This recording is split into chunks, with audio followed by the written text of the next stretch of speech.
আসসালামু আলাইকুম। আমরা আর একটা সাইডে আসছি, পাহাড়ি অঞ্চল। দেখুন, তো সন্ধ্যা প্রায় হয়ে আসছে, এই জন্য একটু অন্ধকার, খুবই পরিষ্কার। তো এর উপরে আরও অনেক, জায়গাটি খুবই সুন্দর দেখুন। এবং পাম গাছের গোড়ায় পাম ফল পড়ে আছে অনেক।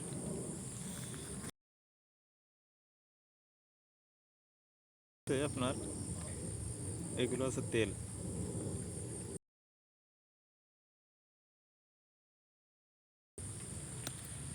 যাই হোক, দেখুন উপরের দিকটা কেমন, প্রায় গাছে পাম ফল আছে,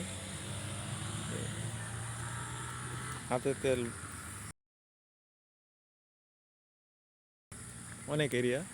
এটাও ছোট একটা পাহাড়ি অঞ্চল।